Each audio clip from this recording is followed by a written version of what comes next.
Yesterday આપણે આવો એક પ્રોગ્રામ જોયો હતો. આપણે વિઝિબિલિટી મોડિફાયર જોયા હતા. 4 હતા, 4 પીસ. પહેલું હતું પબ્લિક, બીજું પેકેજ, ત્રીજું પ્રાઇવેટ અને ચોથું એક હતું પ્રોટેક્ટેડ. રાઈટ. એમાં સૌથી ટોપ પર આવે પબ્લિક. પબ્લિક થી આપણે પ્રાઇવેટ બાજુ જઈએ તો જે વિઝિબિલિટી છે એ નેરોએટ થઈ જાય, એટલે સિક્યુરિટી વધતી જાય.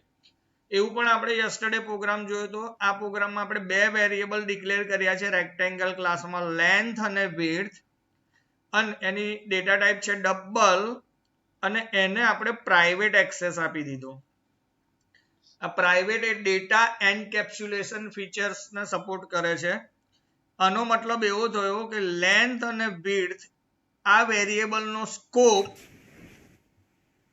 આ ક્લાસ પૂરતો જ થઈ ગયો. આટલું જે સિલેક્ટ કર્યું છે એ ઇન બિટવીન સ્ટેટમેન્ટ છે રેક્ટેંગલ ક્લાસના. આટલા સ્ટેટમેન્ટની અંદર તમે લેન્થ અને વિડ્થનો ઉપયોગ કરી શકો. આ ક્લાસની બહાર કોઈ પણ બીજો ક્લાસ આ વેરિયેબલ લેન્થ અને વિડ્થનો ઉપયોગ કરી શકશે નહીં. એક્સેસિબલ નથી એ, બીકોઝ પ્રાઇવેટ છે. અને આપણે ત્યાર પછી જુઓ આ બીજા ક્લાસમાં ઓબ્જેક્ટ બનાવી અને આપણે લેન્થ નામના વેરિયેબલને એક્સેસ કરવા જઈએ છીએ. જો હું આ પ્રોગ્રામને કમ્પાઇલ કરીશ તો કમ્પાઇલેશન ટાઈમે જ એરર આવી જતી હતી. આવું આપણે જોઈ ગયા. મેસેજ આવતો તો લેન્થ અને વિડ્થ આ બે જે પ્રોગ્રામ છે એ એક્સેસિબલ નથી. જો એરર આવી ગઈ, લેન્થ હેઝ પ્રાઇવેટ એક્સેસ ને વિડ્થ હેઝ પ્રાઇવેટ એક્સેસ, કારણ કે બેવની આગળ પ્રાઇવેટ કીવર્ડ લખી દીધો છે, એટલે આપણે એક્સેસ કરી શકીશું નહીં. આવું જોઈ ગયા. હવે હવે બીજા ક્લાસમાં જો કોઈ પ્રાઇવેટ ચલ બનાવેલા હોય તો કેવી રીતના એની વેલ્યુ મેળવવાની? તો એના માટે એક પ્રોગ્રામ લખ્યો છે. એમાં બે મેથડ વાપરી છે, ગેટ લેન્થ અને ગેટ વિડ્થ. અહીંયા કોઈ પણ મોડિફાયર વાપરેલો ન હોવાથી તેને પેકેજ વિઝિબિલિટી છે. તો એ પ્રોગ્રામ જોઈએ આપણે. સેમ એનો એ જ પ્રોગ્રામ છે જે યસ્ટરડે જોયો હતો. એમાં જોવાની અંદર આની અંદર પણ બે ક્લાસ છે, ક્લાસ રેક્ટેંગલ જે મેં અત્યારે સિલેક્ટ કરેલો છે એટલો, અને બીજો ક્લાસ છે ક્લાસ વિઝિબિલિટી પ્રાઇવેટ બી, અત્યારે મેં જે સિલેક્ટ કર્યું છે. આપણી મેઇન મેથડ વિઝિબિલિટી પ્રાઇવેટ બી માં હોવાથી જ્યારે આ ફાઇલને સેવ કરીશું તો ફાઇલનું નામ રહેશે વિઝિબિલિટી પ્રાઇવેટ બી ડોટ જાવા. હવે આ જે પ્રોગ્રામ છે એ સોર્સ પ્રોગ્રામ છે. જો તમારે આ પ્રોગ્રામને કમ્પ્યુટર દ્વારા રન કરાવો હોય, એક્ઝિક્યુટ કરાવો હોય તો પહેલી આ પ્રોગ્રામનું કન્વર્ઝન એના બાઇટ કોડમાં કરવું પડે, એટલે પ્રોગ્રામને કમ્પાઇલ કરવો પડે. તો અત્યારે હું પહેલું સ્ટેપ પ્રોગ્રામને કમ્પાઇલ કરવા માટે ટૂલ્સ મેનુમાં જવાનું અને પછી કમ્પાઇલ આપવાનું. તો તમે જોઈ શકશો રાઈટ સાઈડે અત્યારે એરર નથી આવતી, પણ એક્ઝિટ કોડ 0 એવું આવી ગયું. એનો મતલબ તમારું પ્રોગ્રામ સક્સેસફુલી કમ્પાઇલ થઈ ગયો અને visibility private B dot class નામનો એક બાઇટ કોડ બની ગયો. હવે આ પ્રોગ્રામને એક્ઝિક્યુટ કરવો હોય તો તમારે ટૂલ્સ મેનુમાં જવાનું અને ગો આપવાનું. મારાથી ભૂલમાં ફરી કમ્પાઇલેશન આપી દીધું એટલે ફરી કમ્પાઇલેશન કરવા જઈ રહ્યો છે પ્રોગ્રામ. તો પ્રોગ્રામને એક્ઝિક્યુટ કરવા માટે ટૂલ્સ મેનુમાં જઈ અને ગો આપો તો તમને આઉટપુટ બતાવશે. હવે આની અંદર તમે જોઈ શકો છો તો સેમ પ્રોગ્રામ છે. લેન્થ અને વિડ્થ નામના વેરિયેબલ છે, જુઓ અહીંયા, અને એને પ્રાઇવેટ એક્સેસ આપેલો છે, એટલે કે પ્રાઇવેટ વિઝિબિલિટી છે. એનો મતલબ એવો થયો તમે બીજા ક્લાસમાં લેન્થ અને વિડ્થ આ બે વેરિયેબલ ડાયરેક્ટલી એક્સેસ નહીં કરી શકો, કે નક્કી, કારણ કે પ્રાઇવેટ એક્સેસ છે. તો એ લોકોએ ઓલ્ટરનેટ વે ઉતારીને એની વેલ્યુ લઈ આવ્યા નીચેના ક્લાસમાં. સમજીએ આપણે. બીજું જોઈએ તો આની અંદર અત્યારે મેં સિલેક્ટ કર્યા ને, જો બે કન્સ્ટ્રક્ટર છે. પહેલો કન્સ્ટ્રક્ટર છે એ યુઝર ડિફાઇન કન્સ્ટ્રક્ટર છે, બે વેલ્યુ સ્વીકારે છે, બે વેલ્યુ પાસ કરવાની નીચેથી. અને બીજો વેરિયેબલ છે એ user define constructor with no argument, કોઈ આર્ગ્યુમેન્ટ આપેલી નથી. આ પ્રોગ્રામની અંદર ટોટલ 4 મેથડ છે, જુઓ. પહેલી મેથડનું નામ છે એરિયા. એ મેથડને કોલ કરશો તો કોઈ વેલ્યુ લઈને આવશે એની રિટર્ન ડેટા ટાઈપ છે ડબલ. બીજી એક મેથડ છે display. When you call this method એ કોઈ વેલ્યુ લઈને નહીં આવે બીકોઝ એની રિટર્ન ડેટા ટાઈપ છે void.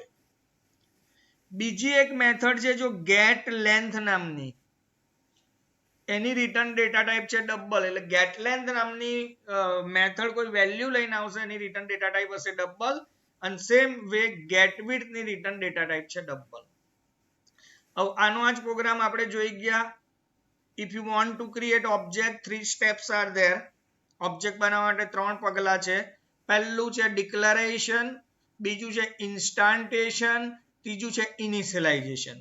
તો અહીંયા અત્યારે મેં આ સિલેક્ટ કર્યું રેક્ટેંગલ સ્પેસ rect1. એનો મતલબ કમ્પ્યુટરે શું કર્યું, rect1 નામનું એક રેક્ટેંગલ ક્લાસનો ઓબ્જેક્ટ રેફરન્સ વેરિયેબલ ખાલી ડિક્લેર થયો, બીજું કશું નથી થયું.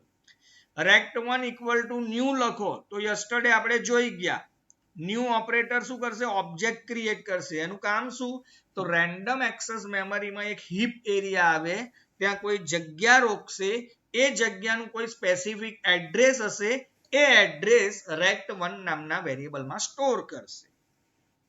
અને અહીંયા તમે જોઈ રહ્યા છો default constructor without argument call થશે. એટલે આ કન્સ્ટ્રક્ટર કોલ થયો. જો એનું કામ શું, તો ડિફોલ્ટ જેટલા પણ વેરિયેબલ હશે ઉપર ક્લાસને એની ડિફોલ્ટ વેલ્યુથી ઇનિશિયલાઇઝ કરશે. તો આપણા કેસમાં બે વેરિયેબલ હતા જો લેન્થ અને વિડ્થ. તો લેન્થની કિંમત પણ 0.0 થશે અને વિડ્થની કિંમત પણ 0.0 થશે કારણ કે ડિફોલ્ટ કન્સ્ટ્રક્ટર. ફરી આ એક જ લાઈનથી આપણે ઓબ્જેક્ટ બનાવ્યો. જો રેક્ટેંગલ rect2 એટલે ડિક્લેરેશન થયું, વેરિયેબલ ખાલી ડિક્લેર થયો. ન્યૂ થી શું થશે, બીજું સ્ટેપ ઇન્સ્ટાન્ટેશન થશે. એનાથી શું થશે, તો ફરી બીજી મેમરીમાં એક જગ્યા રોકાશે હીપ એરિયામાં, એનું કોઈ એડ્રેસ હશે, એ એડ્રેસ rect2 નામના વેરિયેબલમાં સ્ટોર્ડ થશે. અને અહીંયા આપણે યુઝર ડિફાઇન્ડ કન્સ્ટ્રક્ટર જો બે વેલ્યુ પાસ કરી છે 10 and 15. 10 એઝ અ ઇન્ટીજર તરીકે પાસ કરી છે, 15 પણ એઝ અ ઇન્ટીજર તરીકે જશે. એટલે અહીંથી ઉપરનો જો એવો કોઈ કન્સ્ટ્રક્ટર કરો જે બે વેલ્યુ સ્વીકારે છે, તો હા જો આ રહ્યો મેં ઉપર સિલેક્ટ કર્યું. એટલે તો પહેલી વેલ્યુ જે 10 એ x વેરિયેબલમાં જશે, ધેટ ઇઝ 10.0 તરીકે સ્ટોર થશે કારણ કે ડેટા ટાઈપ ડબલ છે. બીજી વેલ્યુ છે 15 એ y નામના વેરિયેબલમાં જશે, એ 15.0 તરીકે સ્ટોર થશે. અહીંથી તમે જે વેલ્યુ મોકલો છો 10 ને 15 it is called as actual parameter. અને સામે જે રિસીવ થાય છે એને કહેવાય ફોર્મલ પેરામીટર્સ. આ બે વેરિયેબલ લોકલ વેરિયેબલ કહેવાય x અને y. ઓકે, હવે x ની વેલ્યુ કોને આવશે, લેન્થ, અને y ની વેલ્યુ કોને આપી દેવાની છે, વિડ્થ ને. એનો મતલબ એવો થયો લેન્થ બીજી જે જગ્યા રોકાઈ એમાં લેન્થની વેલ્યુ 10.0 હશે અને y ની વેલ્યુ 15.0 હશે. Is it clear? ઓકે, હવે જો rect1.display એટલે rect1 નામની rect1 એ ડિસ્પ્લે નામની મેથડ કોલ કરી. ડિસ્પ્લે નામની મેથડનું કામ શું છે, તો જો આ રહ્યું રેક્ટેંગલ વિથ લેન્થ, એ તો મેસેજ છે એવું ને એવું પ્રિન્ટ નહીં થયો. Rectangle with length plus length. તો લેન્થની વેલ્યુ પહેલામાં 0 હતી, ખબર છે, પહેલો જે rect1 હતો એમાં 0 હતી, તો થઈ 0.0. પછી આ મેસેજ છે જો વિડ્થ, અહીં પ્રિન્ટ થઈ વિડ્થ, પછી અહીં ફરી વિડ્થ, તો અહીં પણ 0.0. આફ્ટર પ્રિન્ટિંગ ધીસ કર્સર નીચે આવી ગયું ડ્યુ ટુ println મેથડ. હવે અહીંયા તમને લેન્થ અને વિડ્થ વેરિયેબલ યુઝ કરવા દીધા, એરર ના આવી. કેમ? કારણ કે આ લેન્થ અને વિડ્થ વેરિયેબલ પોતાના જ ક્લાસના, જો રેક્ટેંગલ ક્લાસના જ છે. આ ક્લાસની અંદર તમે આ વેરિયેબલ યુઝ કરી શકશો લેન્થ ને વિડ્થ, પ્રાઇવેટ એક્સેસ છે તો આની બહાર ના થાય.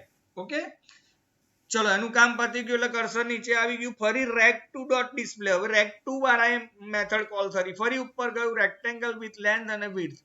તો જો બીજા જે એરિયા હતો એમાં 10 વેલ્યુ પાસ કરેલી 15 એ પણ પ્રિન્ટ થઈ ગયું, કર્સર નીચે આવી ગયું. હવે મેઇન સમજવાનું છે, જો પ્રીવિયસ પ્રોગ્રામમાં આવું તો આપણે કરેલું છે, પણ આની અંદર જો rect2.length એવું લખ્યું હતું યાદ હોય તો, પ્રીવિયસ યસ્ટરડે જે પ્રોગ્રામ ચલાવ્યો હતો, આમાં આપણે શું કરવા જઈ રહ્યા છે, આપણે બીજા ક્લાસમાં પેલા વેરિયેબલને યુઝ કરવા જઈ રહ્યા. જો લેન્થ એનો પ્રાઇવેટ એક્સેસ છે, તો બટ નેચરલ છે આવું ડાયરેક્ટલી તમે અહીં એક્સેસ કરી શકશો નહીં, કારણ કે પ્રાઇવેટ વેરિયેબલ બીજા ક્લાસમાં એક્સેસિબલ હોય નહીં, એક્સેસ કરી શકાય નહીં, એટલે અહીં કમ્પાઇલેશન ટાઈમ એરર આવતી હતી. તો આ લોકોએ શું રસ્તો કાઢ્યો છે, જો ડાયરેક્ટલી તો તમે અહીં rect2 ડોટ આ વેરિયેબલ નું નામ લખો અહીં rect2 ડોટ લેન્થ, તો એરર આવી જવાની કમ્પાઇલેશન ટાઈમ, કારણ કે ડાયરેક્ટલી એક્સેસ નથી કરી શકવાના પ્રાઇવેટ વેરિયેબલ. તો એ લોકોએ શું કર્યું છે, જો ઉપરના ક્લાસમાં એક મેથડ બનાવી, મેથડ નું નામ રાખ્યું ગેટ લેન્થ. આપણે લેન્થની વેલ્યુ જોઈએ છે એટલે એને રિલેટેડ મેથડ નું નામ રાખ્યું ગેટ લેન્થ. એવું જરૂરી નથી કે સેમ એવું જ રાખવું પડે, તમે કોઈ બી નામ રાખી શકો. અને શું રિટર્ન કરાવો છો, લેન્થની વેલ્યુ. એવી રીતના બીજી એક મેથડ ડિક્લેર કરી છે ગેટ વિડ્થ, વિડ્થની વેલ્યુ લેવા માટે. એમાં શું રિટર્ન કરાવીએ છીએ આપણે, વિડ્થ. તો તમને એવો ક્વેશ્ચન એરાઇઝ થશે, સર આ ગેટ લેન્થ મેથડ કોલ કરીશું તો એરર નહીં આવે, એ તો લેન્થની મેથડ રિટર્ન કરે છે. પણ આપણે વેરિયેબલને કોલ નથી કરતા, આપણે કોને કોલ કરી, અહીં મેથડને કોલ કરી, જો ગેટ લેન્થ. અને ગેટ લેન્થ છે એ મેથડની આગળ અહીં પ્રાઇવેટ લખેલું નથી, એટલે ગેટ લેન્થ મેથડનો પ્રાઇવેટ એક્સેસ નથી, એટલે બીજા ક્લાસમાં એને એક્સેસ કરી શકાય. પણ જો તમે અહીંયા ભૂલમાં પ્રાઇવેટ લખી દો તો પાછી એરર આવી જાય. કેમ? કારણ કે હવે ગેટ લેન્થ મેથડ પ્રાઇવેટ થઈ ગઈ, એ આ ક્લાસની બહાર યુઝ થાય નહીં. તો એટલા માટે આપણે અહીંયા ડાયરેક્ટલી જો rect2 ડોટ ગેટ લેન્થ, એટલે અહીંથી કંટ્રોલ ગયો એ ક્લાસમાં ગયો, ગેટ લેન્થ મેથડ કોલ થઈ, શું રિટર્ન કર, લેન્થ, એટલે અહીં લેન્થની વેલ્યુ પ્રિન્ટ થઈ, જુઓ 10. અને ગેટ વિડ્થ નામની મેથડ હશે, એનાથી વેલ્યુ પ્રિન્ટ થઈ વિડ્થ. ત્યાર પછી rect2 એ એરિયા નામની મેથડ કોલ કરી. એરિયા નામની મેથડનું કામ શું છે, રિટર્ન લેન્થ એન્ડ વિડ્થ. પણ કોની રિટર્ન કર, કારણ કે કોલ કોણે કરી છે, rect2 એ. એટલે rect2 માં લેન્થ ને વિડ્થ ની વેલ્યુ કઈ હતી, આ હતી 10 અને 15. તો આ કેટલું આન્સર આવ્યો, 150. તો આ પ્રોગ્રામમાં આપણે એવું સમજવાનું છે કે જે વેરિયેબલને તમે પ્રાઇવેટ ઘોષિત કરો, ડિક્લેર કરો, એ વેરિયેબલ બટ નેચરલ છે, બીજા ક્લાસમાં અવેલેબલ થાય નહીં. પણ ઇનડાયરેક્ટલી એની વેલ્યુ ફેચ કરવી હોય, તમારે અહીં ડિસ્પ્લે કરાવી હોય, તો તમારે આવી કોઈ મેથડ લખી દેવાની, અને એ મેથડમાં એ વેરિયેબલની વેલ્યુ રિટર્ન કરાવી દેવાની. અને એ જે મેથડ લખો એને પ્રાઇવેટ એક્સેસ ના હોવો જોઈએ, નહીં તો પાછી અગેન એરર આવી જાય.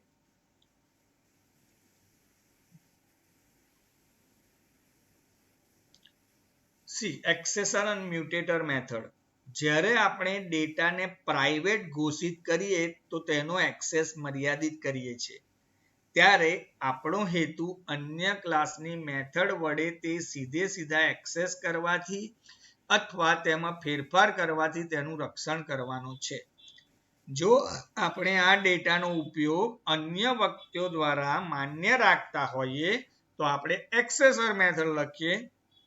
જો આપણે આ ડેટામાં ફેરફાર અન્ય વ્યક્તિ દ્વારા માન્ય રાખતા હોઈએ તો આપણે મ્યુટેટર મેથડ લખવાની.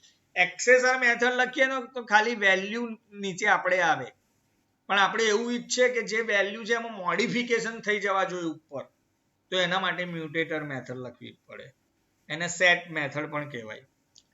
માન્ય પ્રણાલિકા પ્રમાણે એક્સેસર અને મ્યુટેટર મેથડના નામ કેવી રીતના બનાવવાના, તો ચલના નામનો પ્રથમ અક્ષર કેપિટલ બનાવી તેના પૂર્વક તરીકે અનુક્રમે જો એક્સેસર મેથડ હોય તો ગેટ લખવાનું, અને મ્યુટેટર મેથડ લખવી હોય તો સેટ. આના કારણે આ મેથડ ગેટર અથવા સેટર તરીકે પણ ઓળખાય છે. આપણે આપણા પ્રોગ્રામમાં જોયું, જો આપણે કઈ વેલ્યુ રિટર્ન કરાવી છે, લેન્થ. તો એ લોકો શું કહે છે કે આવું લખો તો સારું, મેથડનું નામ બીજું પણ આપી શકાય, પણ તમે આવું પ્રોપર રાખો તો સારું.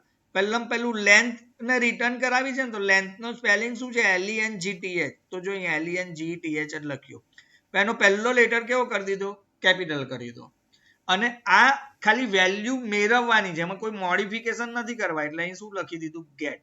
જો આમાં મોડિફિકેશન કરવાના હોત તો અહીં ગેટની જગ્યાએ સેટ લખો, પણ જરૂરી નથી, બીજું નામ પણ તમે આપી શકો.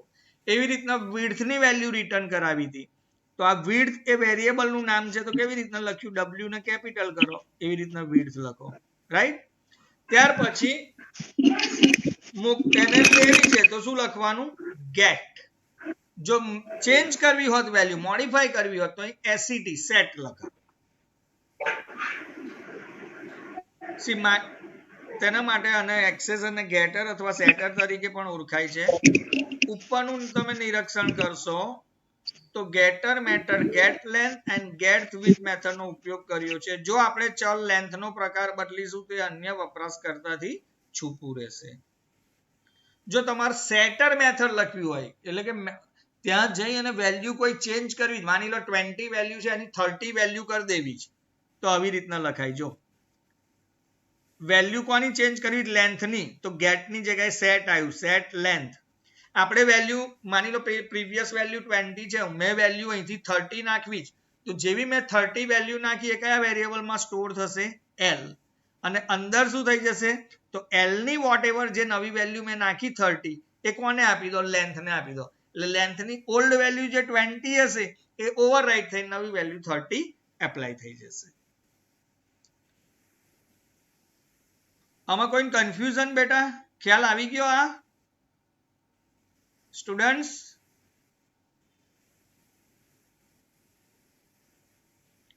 હવે નેક્સ્ટ ટોપિક જોઈએ. મેથડમાં પ્રાચલ તરીકે આખા ઓબ્જેક્ટને પસાર કરો. Passing object as a parameter in a method. ચલના પ્રાથમિક ડેટા પ્રકાર અને ઉપલબ્ધ ડેટા પ્રકારોની જેમ જ ઓબ્જેક્ટને પણ મેથડમાં પ્રાચલ તરીકે પસાર કરી શકાય છે. ઉદાહરણ તરીકે આપણે રેક્ટેંગલ ઓબ્જેક્ટને ઇન્વોક કરતી વખતે મેથડનું ક્ષેત્રફળ અન્ય લંબચોરસ કરતા વધુ છે કે નહીં તે નક્કી કરવા ઈચ્છીએ છીએ. આ માટે આપણે એક મેથડ લખીશું જેમાં અન્ય રેક્ટેંગલ ઓબ્જેક્ટને એક ચલ કે પ્રાચલ તરીકે પસાર કરીએ. ચાલો આપણે આકૃતિ 8.12 માં દર્શાવ્યા પ્રમાણે રેક્ટેંગલ ક્લાસમાં ઇઝ લાર્જ નામની મેથડ ઉમેરીએ અને તેને મેઇન મેથડમાં વાપરીએ. અત્યાર સુધી આપણે જો જેટલા પણ પ્રોગ્રામ જોયા ને એમાં વેરિયેબલ પાસ કરતા હતા, વેલ્યુ પાસ કરતા હતા. અહીંયા જુઓ તમે શું પાસ કર્યું, તો બે વેલ્યુ પાસ કરી 10 અને 15. જો તમે અહીં વેલ્યુ પાસ કરો 10 અને 15, સપોઝ અહીં આપણે સમજ તો અહીં બે વેલ્યુ પાસ કરી 10 વેલ્યુ, તો આ બે હમણાં પણ મેં તમને કહ્યું અને એકચ્યુઅલ પેરામીટર કહેવાય. અહીંયા તમે વેલ્યુ પાસ કરો છો 10 વેલ્યુ, તો આ 10 વેલ્યુ કયા વેરિયેબલ મળશે, તો બે વેલ્યુ સ્વીકારે એવી મેથડ આ રહી, એવું કન્સ્ટ્રક્ટર આ રહ્યું. તો પહેલી વેલ્યુ x નામના વેરિયેબલને મળે, ધેટ ઇઝ 10 ક્યાં જશે, x માં જશે. અને આ જે 15 નામની બીજી વેલ્યુ છે એ કયા વેરિયેબલને મળશે, તો y નામના વેરિયેબલને મળશે. તો આપણે અહીંથી બે વેલ્યુ પાસ કરી, તો સામે તમે જુઓ કેચ કરવા માટે બે વેરિયેબલ હાજર છે, કારણ કે અહીં તમે વેલ્યુ નાખી, જુઓ 10 શું નાખી, વેલ્યુ નાખી, એ વેરિયેબલ, તો સામે કેચ કરવા વેરિયેબલ છે, જો x, એની રિટર્ન ડેટા ટાઈપ ડબલ છે. બીજું પણ શું નાખ્યું તમે, 15 એ વેલ્યુ નાખી છે એકચ્યુઅલ પેરામીટરમાં, તો સામે કેચ કરવા માટે વેરિયેબલ હાજર છે ડબલ ડેટા ટાઈપ વાળો y. હવે આપણે જે નવો પ્રોગ્રામ જોવા જઈ રહ્યા છે એમાં આપણે અહીંયા શું પાસ કરીએ છીએ, ઓબ્જેક્ટ આખો પાસ કરીએ છીએ, વેરિયેબલ નહીં. તો જો તમે અહીંયા આખો ઓબ્જેક્ટ પાસ કરતા હો તો સામે કેચ કરવા માટે પણ અહીં એ જ ટાઈપનો ઓબ્જેક્ટ જોઈએ, વેરિયેબલ ના ચાલે, રાઈટ? તો આપણે એવો પ્રોગ્રામ જોવા જઈ રહ્યા છે અહીંયા. એ પ્રોગ્રામનું નામ છે ઓબ્જેક્ટ પેરામીટર. તો પહેલો આપણે એ પ્રોગ્રામ ઓપન કરી દઈએ. આજે તો આખો આ પ્રોગ્રામ નહીં કવર થાય એટલે આપણે થોડો ઇન્ટ્રોડક્શન લઈ લે, આવતીકાલના લેક્ચરમાં આખો પ્રોગ્રામ જોઈશું. ઓબ્જેક્ટ પેરામીટર વાળો પ્રોગ્રામ ઓપન કરી દઈએ.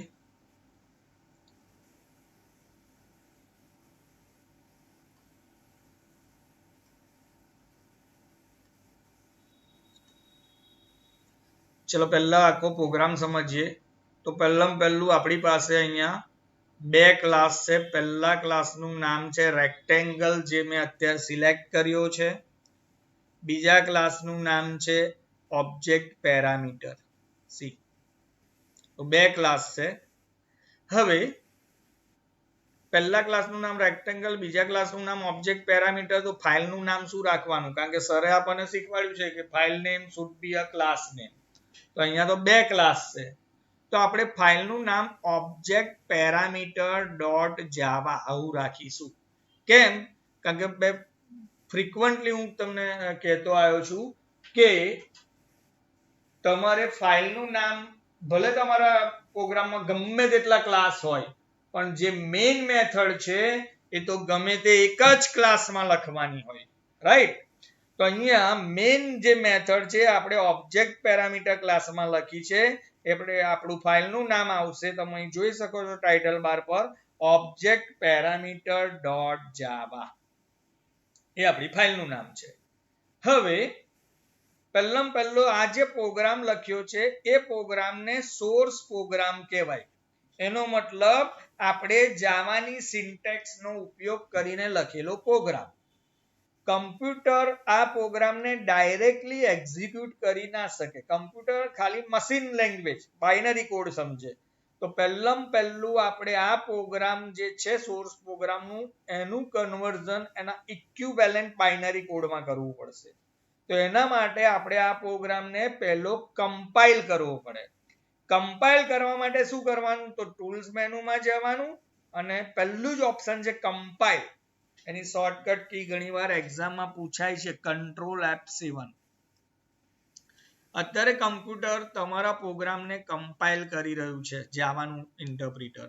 જો એમાં કોઈ એરર આવશે તો કઈ લાઈનમાં એરર આવી એ તમને બતાવી દેશે. અને જો કોઈ એરર નહીં હોય તો એક્ઝિટ કોડ 0 આવી ગયો. એક્ઝિટ કોડ 0 આવી ગયો ધેટ ઇન્ડિકેટ કે તમારો પ્રોગ્રામ સક્સેસફુલી કમ્પાઇલ થઈ ગયો છે.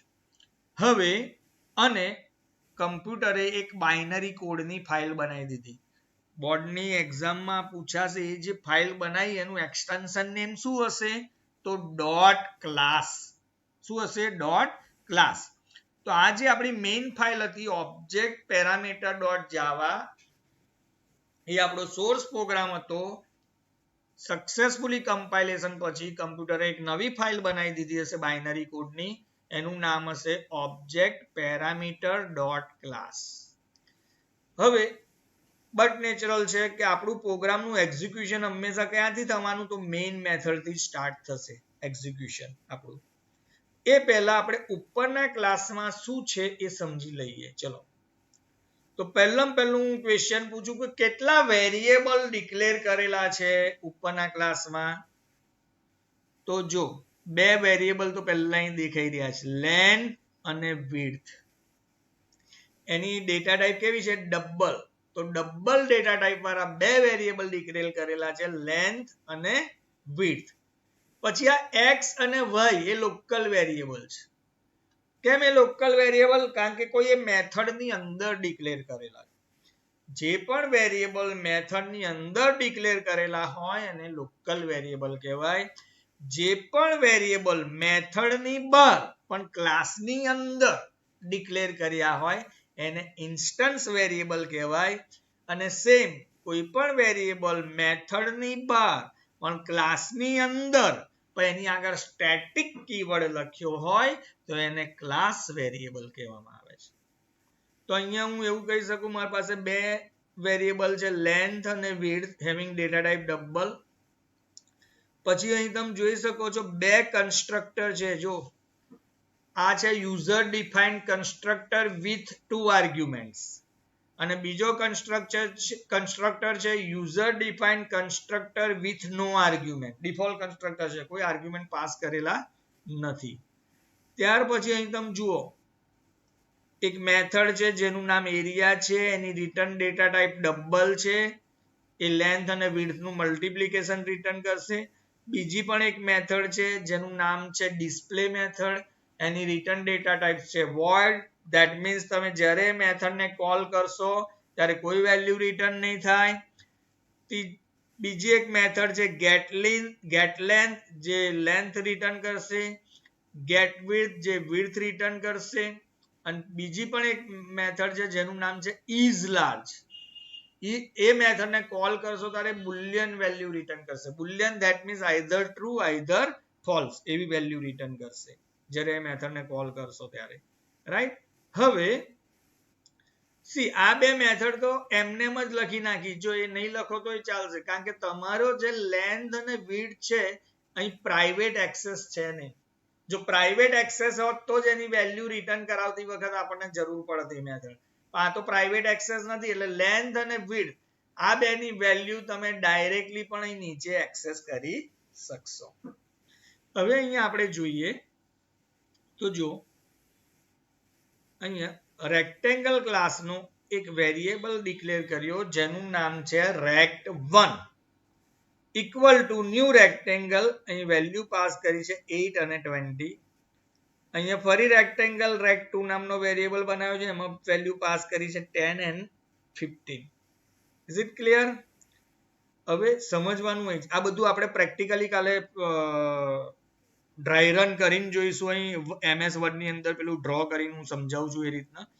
અત્યારે ટાઈમ આપણી પાસે નથી એટલો પૂરો એટલા માટે હું અત્યારે ખાલી ઓવરવ્યૂ આપું છું આ પ્રોગ્રામમાં. ખાલી સમજવાનું હોય જો અહીંયા આખો ઓબ્જેક્ટ પાસ કર્યો છે.